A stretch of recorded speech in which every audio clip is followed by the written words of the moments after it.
गुरुभ्यो नमः। ओं गं गणपतये नमः। ओं हुं हनुमते नमः। ओं रं रमाय नमः। ओं आदेश्वरी नमो नमः। ओं मातृपितृचरणकमलेभ्यो नमो नमः। ओं शांति शांति शांति। हरि ओं श्री गुरुभ्यो नमः। एनवायरमेंट, कोई भी ग्रह जब भी किसी को किसी प्रकार का भी फल दे तो ग्रह दे उससे पहले आवश्यकता होता है एनवायरमेंट, उसका एटमॉस्फेयर, उसका जो भाव है, उसके क्या ताकत है, कितना ताकत है। और भाव बल अगर ग्रह को नहीं मिले तो अकेले ग्रह कोई खास फल नहीं कर पाते। एज एग्जाम्पल पकड़ लो, आप कर्क में उच्च का गुरु बृहस्पति जो सबसे ज्यादा बढ़िया फल देते बोलते हैं, या फिर उच्च का शनि तुला में बैठा है, लेकिन इस कंडीशन में तुला राशि का अधिपति खुद नीचस्थ होकर बैठा हो, या फिर चंद्रमा आके वृश्चिक में नीचस्थ होकर बैठा हो, तो उसमें एनालिसिस में बड़े, देखिए नीच फल देगा ऐसा नहीं कह रहा हूँ, लेकिन ऐसे कंडीशन में एनालिसिस करने में बहुत ज़्यादा एक प्रकार का गूढ़ता और गहराईपन का आवश्यकता रहता है, तभी फलित कर सकते हैं। ठीक ऐसे ही है, हम मनुष्यों के जिंदगी में जब भी जीवन में समस्याएं आते हैं, मुख्यतः मेंटल लेवल का, शनि 7.5 रिलेटेड, शनि महादशा रिलेटेड, इस प्रकार का समस्या अगर जीवन में उभर रहा हो, और मुख्यतः मेंटल ट्रोमा, मेंटल लेवल का साइकोसोमेटिक डिसऑर्डर, मेंटल लेवल का प्रोकास्टिनेशन, मेंटल लेवल का लेजीनेस, मेंटल लेवल का बैठे रहने का इच्छा, मेंटल लेवल का काम करने का नहीं इच्छा होना, मेंटल लेवल में सोचने समझने का कमी होना, मेंटल लेवल पे रास्ता नहीं दिखना, या मेंटल लेवल में आप किसी से बात करने का इच्छा नहीं हो रहा है, या मेंटल लेवल पे फोन उठाने का इच्छा नहीं हो रहा है, या मानसिक धरातल पे आप खुश नहीं होते हो, सेड होके बैठे हो, आइसोलेट होके बैठे हो, या ये शनि 7.5 शनि महादशा मिक्स हो तो ज्यादातर दिखाई देता है, या चंद्र कुंडली चंद्र शनि मिल के एक जगह में विष योग बना रहे हैं तो दिखाई देता है, या फिर किसी किसी कंडीशन पे चंद्र राहु, चंद्र केतु, चंद्र शनि, किसी किसी केस में एग्जैक्टली और भी कुछ ऐसे कॉम्बिनेशंस रहते हैं जहां व्यक्ति को मानसिक लेवल पे बड़ा घात मिलता है, बहुत दुख मिलता है, बहुत कष्ट मिलता है। और अगर चंद्रमा से अष्टम का शनि हो, चंद्रमा से अष्टम में राहु हो, चंद्रमा से अष्टम में केतु हो, या चंद्रमा से पीड़ित गुरु हो, यानी मन के प्रोसेस में बाधा देने के लिए एक ग्रह बैठा हुआ है जो आपके मन को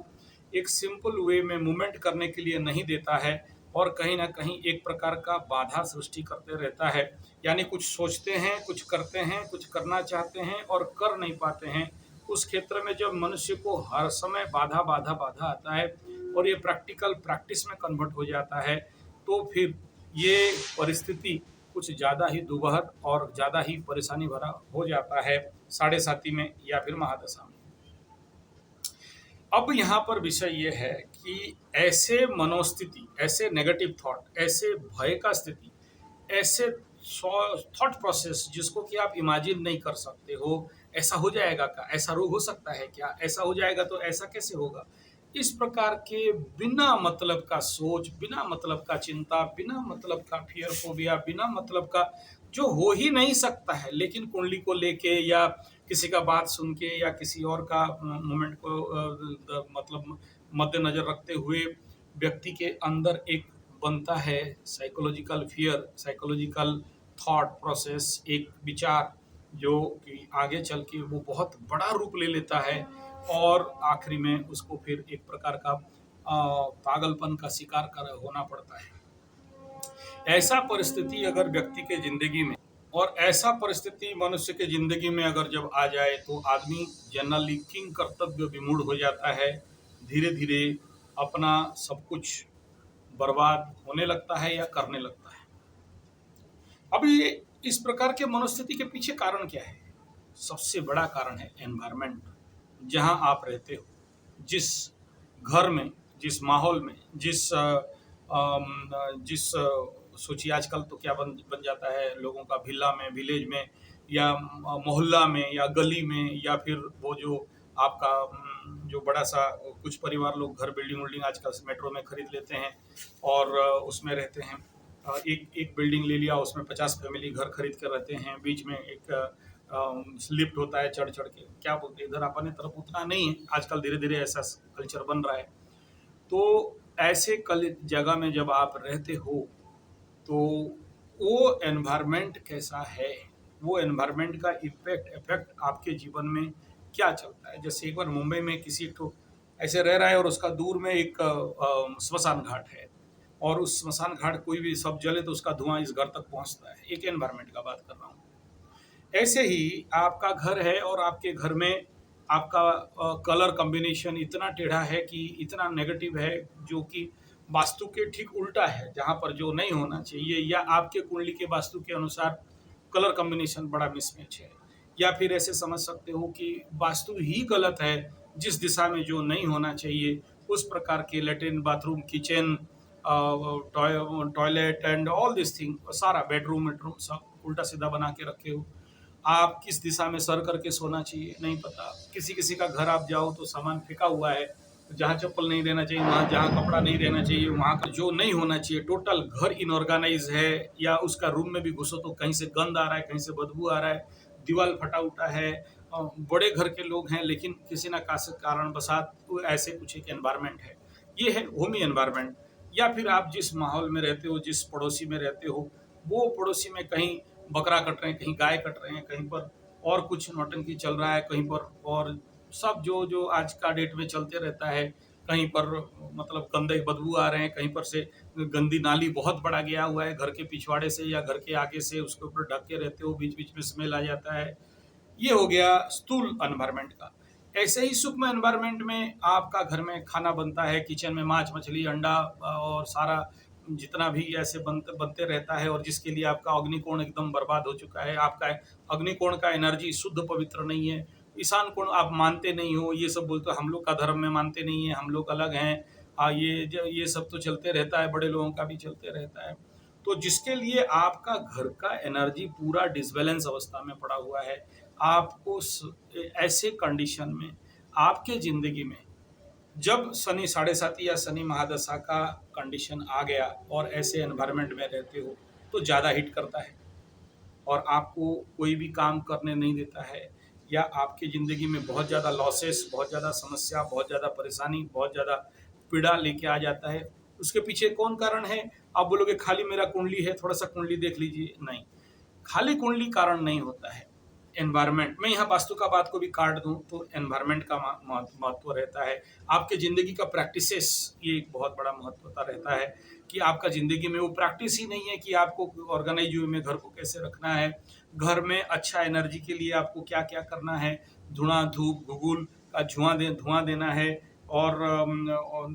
नवग्रह धूप का धुआं देना है। हम लोग आजकल क्या करते हैं, केमिकल वाला धूप काठी, धूप बत्ती वगैरह ला के घर में जला देते हैं, बांस का, तिल्ली का वगैरह वगैरह। उसको सुन के फिर बाकी धूप बत्ती कंपनी वाले और ज़्यादा केमिकल वगैरह दिक्कत दे के और भी इधर उधर का लकड़ी उकड़ी ला के दे दिए, और आपके घर में उस प्रकार का केमिकल सेंट जो कि ऑर्गेनिक नहीं है, नेचुरल नहीं है, उसको भी जला देते हो। तो घर में इसका भी एनवायरनमेंट का भयंकर इम्पैक्ट आता है। यानी आपका मन अगर बिगड़ा हुआ है, मन अगर टेढ़ा है, शनि साढ़े साती शनि महादशा के समय, चाहे मकर राशि हो, कुंभ राशि हो, मीन राशि हो, या आने वाला समय में मेष राशि हो, और इसी समय आपका शनि का या राहु का महादशा चल रहा है, और इस कंडीशन पे आपके मनोवैज्ञानिक परिस्थिति में इस प्रकार के समस्याएं जो कि नेगेटिव है, फियर फोबियाटिक है, या क्रिमिनोलॉजिकल माइंडसेट है,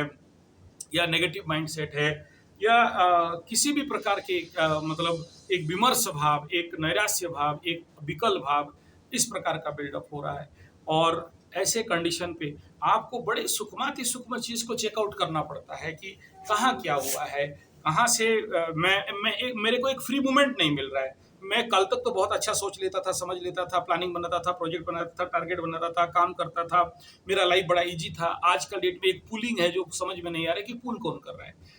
ये समझ से परे चल रहा है। और उसके लिए फिर कोई कुंडली और कोई एस्ट्रोलॉजर या फिर कोई तांत्रिक या मांत्रिक, या फिर दिमाग में कोई बता दिया कि कोई बिगाड़ दिया, कोई ऊपरी हवा हो गया, कोई मंत्र तंत्र जंतर हो गया, लेकिन ये सब कुछ नहीं हुआ है, ना कुंडली में कोई प्रॉब्लम है, ना कोई तंत्र मंत्र जादू टोना भूत भूत प्रेत पिशाच ऊपरी हवा है, कुछ भी नहीं है। लेकिन फिर भी एक मानसिक लेवल पे आपको एक स्मूथनेस, एक फ्रीनेस, एक हैप्पीनेस, एक हल्कापन, एक रिलैक्स जो पहले से आराम से कर ले रहे थे, आज नहीं कर पा रहे हो। साढ़े साथी के पीक पीरियड में कुछ ज़्यादा ही हो जाता है, साढ़े साथी उतरते रहता है, तो जैसे अभी मकर राशि वालों को, उनको अभी थोड़ा थोड़ा पता चलता होगा कि हाँ, हम लोगों का माइंड थोड़ा फ्री हो रहा है, हम निर्णय लेने के कैपेसिटी में आ रहे हैं, अभी थोड़ा सा अच्छा काम हो रहा है। उसके बावजूद भी कभी कभार एक दो बार झटका मिल जाता होगा। और तो ऐसे के पीछे सबसे बड़ा क्या ऐसा कर सकते हैं हम लोग, किन किन विषयों पे ध्यान दिया जा सकता है कि आपके घर के नेगेटिव एनर्जी एनवायरनमेंट को आप स्विच ऑफ कर पाओ, या डिलीट कर पा रहे हो, या हटा पाओ, या इससे आप निजात पा पाओ। उसके लिए क्या तरीका है? सबसे बड़ा पहला बात यह है कि जैसे मैं छोटा सा बोला कि घर में कौन सा धूप बत्ती जल रहा है, ये पहला बात बिंदु है। अगर घर में ऐसा कोई थूक कंपनी का या मूत कंपनी का, बहुत से धूप बत्ती हिंदू के मंदिर वंदिर में आता है ना, थूक के मूत के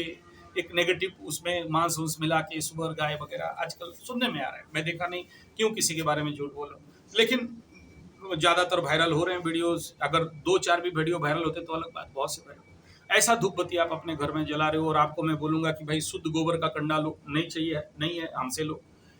गोबर का कंडा, और उसमें झूना भूना, मतलब साल का गज का लट्ठा, गुगुल, कपूर। अच्छा, कपूर भी ओरिजिनल जो गज कपूर, ऐसा नहीं कि केमिकल वाला जो क्या कपूर है, और हवन सामग्री, इसको मिला के थोड़ा सा घर में धुआं दीजिए। अब बोलोगे इतना नौटंकी करने के लिए टाइम नहीं है महाराज, हम लोग इसी में चला देते हैं, चलाओ फिर और भुगतो, इसमें क्या कर सकते हैं, ये इसमें कोई रोग मेडिसिन नहीं है। दूसरा बिंदु है कि मैं कहता हूं कि भाई आप अपने घर में नेगेटिव एनर्जी को इरेडिकेट कर, देखिए इसमें बहुत सारा सूक्ष्म बिंदु है। नेगेटिव इरेडिक करने वाला कैसे रहता है, किस घर में कौन सी जगह में क्या क्या है नेगेटिव मतलब है, जिसको समझ में के परे रहता है। एक घर ऐसे गया था, एक कंक्रीट के अंदर उसमें एक बड़ा सा मोटा सा हड्डी था, स्कॉल पीस थे उसमें, उस कंक्रीट में, मतलब इतना मोटा का कंक्रीट था। तो सब घर चेक किया, डाउजिंग स्ट्रीट लगाया, पेंडुलम लगाया, फिर उसका घर का मिट्टी टेस्ट कराया, कुछ कहीं भी बेसिकली नेगेटिव तो दिखा रहा था, लेकिन एग्जैक्ट पता नहीं चल रहा था कहाँ है। तो फिर मैं खुद जाके जब एक जगह में उसमें मूवमेंट किया, तो रोंगटे रोंगटे खड़े होने लगे, और वो एनर्जी टेस्ट किया, और फिर वहाँ पाठ किया, और दिया जलाया घर में, और उसमें एक आटे का हम लोग का टेस्ट रहता है, उसको ढक के रखते हैं अंदर दिया जला के, तो कौन सी जगह में क्या सिम्टम है वो पता चलता है। तो देखा कि उसके अंदर एक स्कॉल है। तो पूरा घर, पूरा बिल्डिंग जो खरीदा, जिंदगी भर उस एनर्जी के साथ वो जी रहा है, तो क्या होने वाला है उसके साथ। तो ऐसे ये सब बहुत सारे एग्जाम्पल है, कौन सा एग्जाम्पल बताने लगूँ आपको। तो ऐसे कंडीशन पे आप एटलीस्ट क्या कर सकते हो, मैं अभी ये नहीं बता रहा हूँ कि क्यों इस प्रकार के नेगेटिव एनर्जी घर में बिल्डअप होते हैं, आपके प्रैक्टिस ऐसे क्यों होते हैं, और ऐसे परिस्थिति में हम लोगों का जिंदगी में क्या करना चाहिए। तो सिंपल सा बात है, कई बार बोला हूँ, एक नंबर खेल है सेल्फ एनर्जी क्लियरेंस। तो उसके लिए मैं कई बार बोला अग्निहोत्र अग्निहोत्र अग्निहोत्र अग्निहोत्र अग्निहोत्र, बोल बोल के मेरा मुंह थैया हो गया, लेकिन आज तक मुझे किसी ने भी ये नहीं, आप मेरे चैनल वाले कोई नहीं भेजा कि मैं अग्निहोत्र करता हूँ, करती हूँ, और ये उसका वीडियो है या फोटो है, या ये मेरे को ये फ़ायदा मिला, कोई नहीं बोला। कोई बात नहीं भाई, आपका मर्जी है, तो यूट्यूब है, तो सोशल मीडिया, यहाँ कौन किसका बाप है, कोई मतलब नहीं है। दो चार दिन अच्छे अच्छे तेल मार लेते हैं, उसके बाद भूल जाते हैं, उसमें भी कोई दुख का बात नहीं है, लेकिन करो ना भाई। दूसरा है बलि वैश्य करना, जो कि आपके फूड एनर्जी एनवायरनमेंट को चेंज करता है। यानी फूड एनर्जी एनवायरनमेट, अगर आप देखो सारा खेल कहाँ पर है, ये environment, internal environment and external environment, internal भाव और बाहर का भाव। तो उसमें क्या है, चलो आप बाध्य हो होटल का, जोमेटो का, या किसी और का होटल दुकान का खरीदा हुआ खाना खाओगे, कोई बात नहीं, ठीक है, सबसे गंदा चीज़ है ये मानता हूँ, लेकिन आज का समय के अनुसार आपको स्वीकार करना पड़ेगा प्रैक्टिकलिटी के अंदर। तो चलो ठीक है यार, बलि वैश्य कर लो, ताकि किचन और फिर आपके अंदर का एनवायरनमेंट ठीक रहे। तो वो भी बलि वैश्य, कई वीडियो दे चुका हूँ, बलि वैश्य क्या कैसे करना, और बलि वैश्य करके क्यों खाना, और जिसके लिए आपके इंटरनल इस प्रकार के समस्याएं दूर हो जाते हैं। और लेकिन इसके लिए चाहिए शुद्ध गोबर गाय का खंड। अब इसके ऊपर आप बोलोगे नहीं, पॉसिबल नहीं है, फिर आपका मर्जी, कोई मतलब नहीं है। तीसरा इम्पोर्टेंट फैक्टर है कि भाई आपके इंटरनल एनर्जी को बैलेंस करने के लिए सबसे बड़ा इम्पोर्टेंट पार्ट ये रहता है कि आपको योग निद्रा करना। ये 3 चीज़ हमारे इंटरनल एनवायरनमेंट को सेटअप करता है, ठीक करता है, बढ़िया करता है, जो कि हम जनरली नहीं करते। तो इसमें ये 3 मुख्य बिंदु हैं जो कि इस प्रकार के हमारे लेवल का एनवायरनमेंट को ठीक करते हैं। इस एनवायरनमेंट से ऊपर एक और विषय है। देखिए, आप ग्रह शांति, पूजा पाठ, हवन कीर्तन, मार्जन इत्यादि बड़े-बड़े बात, बड़ी पूजा करा दो, बड़े हवन करा दो। लेकिन महाराज एक बात बताओ, जो आहार आप ग्रहण कर रहे हो, जो भोजन ग्रहण कर रहे हो, वो भोजन का हालत क्या है? वो खाद्य का वो जैसे मैं एक वीडियो दिया सात्विक, राजसिक, तामसिक, तो ऐसा ही आपके अंदर मतलब लाइटनेस आ रहा है। आप खरीदा हुआ भोजन करते हो, पैक्ड फूड खाते हो, बच्चों को भी ऐसे ही कंपनी वालों का खाना खिलाते हो, और जो कि रेपर में पैक हुआ है, प्लास्टिक में पैक हुआ है, और बोला ये तो इनप्रैक्टिकल है, हमारा आजकल तो वही आता है, फिर खाओ और भुगतो, क्या करें। तो ये सारे चीज हैं जो आपके फिजिकल, मेंटल और फैमिली और हाउस या घर, इसका एनवायरनमेंट को बिगाड़ते हैं। और इनको जब तक आप अपने लेवल पे समाधान नहीं करते हो, तब तक कोई रास्ता तो खुलने वाला नहीं है। तो कैसे रास्ता खुले, उसके लिए तो आपको चिंता करना ही पड़ेगा, और नहीं करते हो तो फिर आपको पछताना पड़ेगा। इसमें कोई ओवरऑल एक ट्रीटमेंट तो दे दो ताकि हम लोग ठीक ठाक कर दें, नहीं, कुछ भी नहीं है। हर चीज के लिए एक मतलब आप समझ सकते हो कि एक कॉम्बिनेशन रहता है कि आपकी जिंदगी में क्या चल रहा है और उसका समाधान हमें कैसे करना है, और किन किन समस्याओं के साथ आप फेस कर रहे हो। और ये एनवायरनमेंट एक आदमी का खेल नहीं है, पूरे परिवार के साथ। मैं इसीलिए जब भी किसी भी परिवार में जाता हूँ तो पूरे परिवार के लोगों के साथ बैठता हूँ। भाई देखो, ये मेरे को जब बुलाए हो तो ये हर पॉइंट्स जो हमें दिख रहे हैं, आप इनके ऊपर सही से काम करिए। इन सारे एनवायरमेंटल बात के साथ मेरा ये मुख्य वीडियो का लक्ष्य है कि एक प्रोटेक्शनल एनवायरनमेंट आपको क्रिएट करना है, और ये प्रोटेक्शनल एनवायरनमेंट कैसे बिल्डअप किया जा सकता है, यानी आपका एनवायरनमेंट ही आपको प्रोटेक्शन दे, तो कैसे पॉसिबल है, और उसके लिए आप क्या करते हो। तो सबसे पहला भी बात है कि आप जिस जगह में रहते हो वहां पर क्या क्या घर, पेड़ वगैरह हैं, कैक्टस लगा रखे हो, तुलसी गछ नहीं लगाए, हल्दी का गछ नहीं है, केला का गछ नहीं है, बिल्व गछ नहीं है। बोले हम तो किसी ऊपर में किसी बड़ा बिल्डिंग में रहते हैं, तो ये सब कहाँ लगाए, भले चलो गमला में ही लगा लो,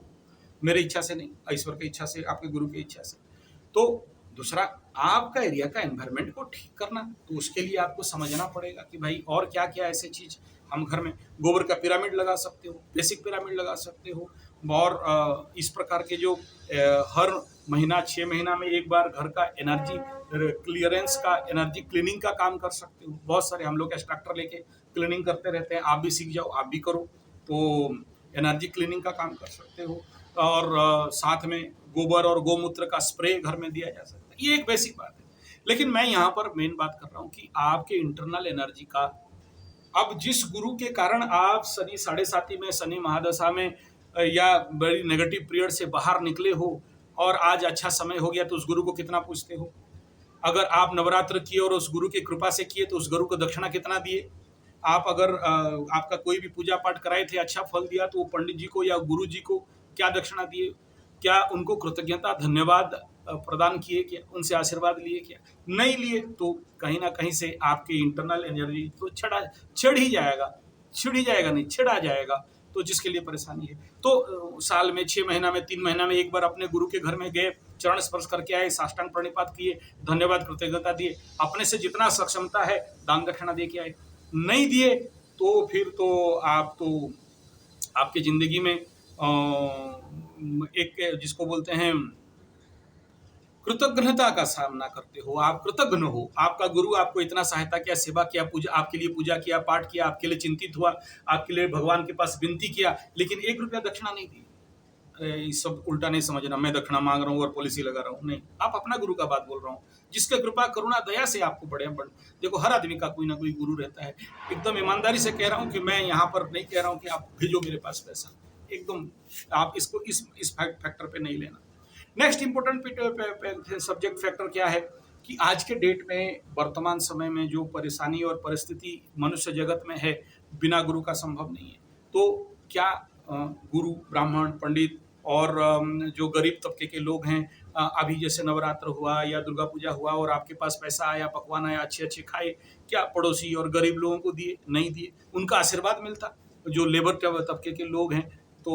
वो किए क्या, ये सारे प्रोटेक्शनल एनवायरनमेंट का बात मैं कर रहा हूँ। अगर ये करते हो तो आप सेफ हो, नहीं करते हो तो आपके लिए तो परेशानी का सबब है ही आगे चल के, क्योंकि उन कहीं ना कहीं से डायरेक्ट इनडायरेक्ट आप किसी ना किसी के मनोवैज्ञानिक नेगेटिव इम्पैक्ट के सामना करना पड़ता है आपको।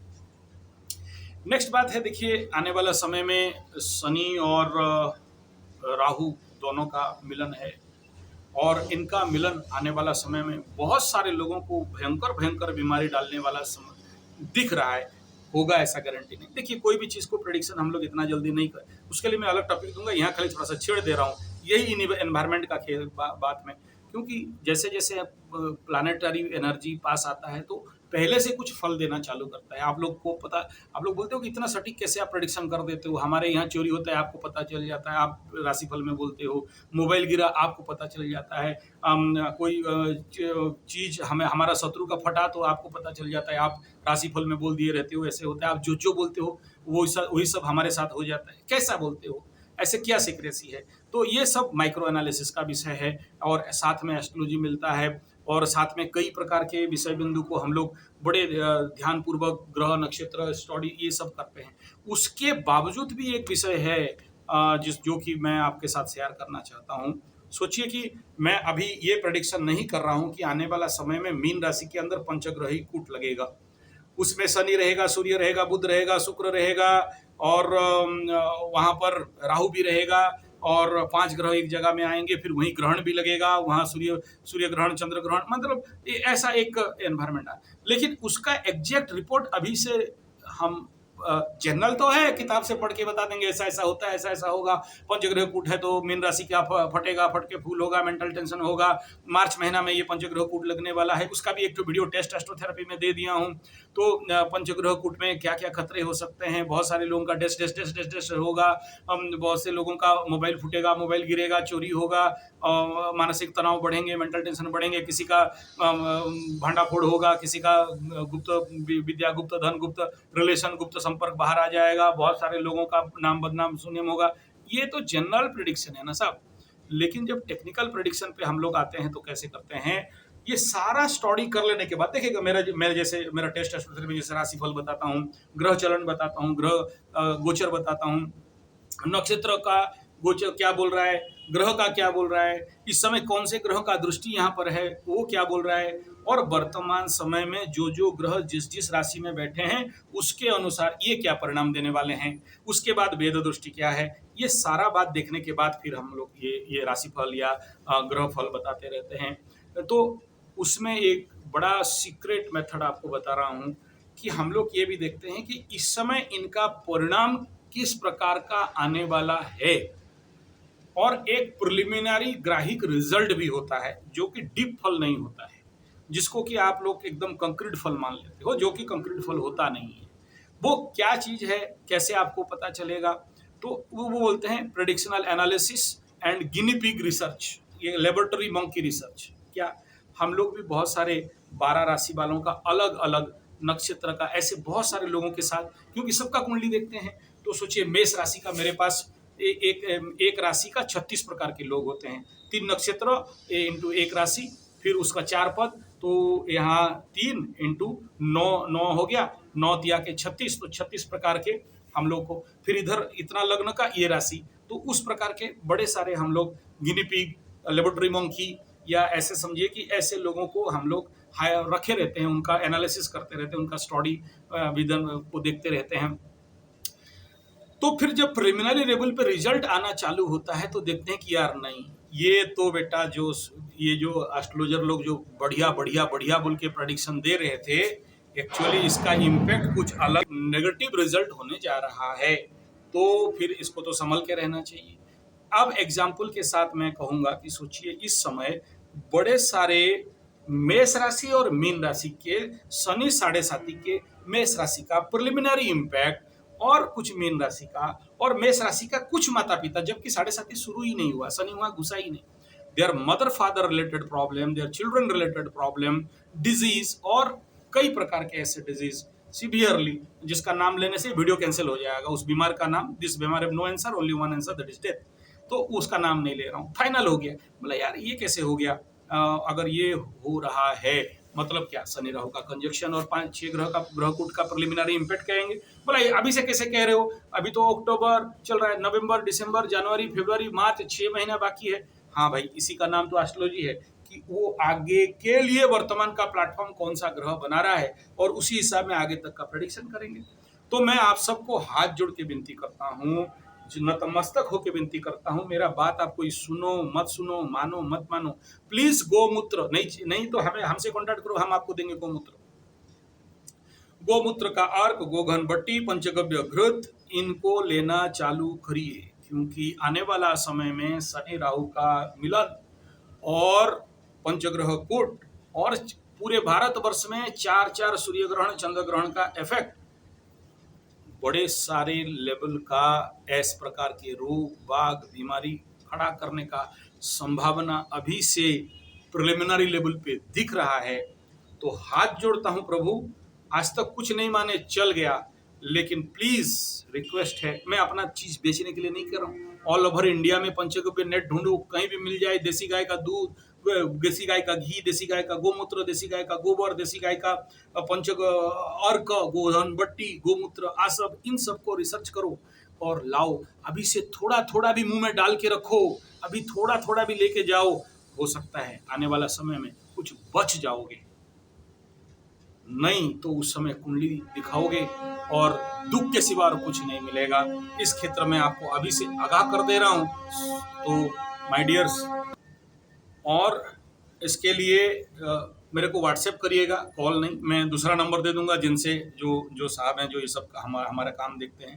तो 9437580589 या फिर 9938727418, इसमें व्हाट्सएप करिए कि हमको गोमूत्र वाला का नंबर दीजिए, या हमारे जो गौशाला का मैनेजर है उनका नंबर दीजिए, या जो ये देते हैं वो इतना लिख दीजिएगा, फिर आप नंबर दे दूंगा, आप उनसे कांटेक्ट कर लेना और फिर आप तक ये पंचगव्य का, गोमूत्र का, गोघन बट्टी का, अर्क का, और आप अपने लेवल पे गिलोय और कचनार, ये 2 बट्टी वो मैं जनरली मार्केट में अवेलेबल है, उसको मेरे से कांटेक्ट करने का आवश्यकता नहीं है। हमको गिलोय पेड़ चाहिए मैं दूंगा, कचनार पेड़ चाहिए मैं दूंगा, गिलोय का डालियां चाहिए, नीम गिलोय चाहिए, मेरे पास सफिशिएंट पड़ा हुआ है, ले सकते हो। लेकिन ये चीज और अग्निहोत्र बलिवश्य मस्ट, अगर आगे का समस्या से रेमेडी के तौर पे ढूंढना चाहते हो तो। धन्यवाद, नमस्कार।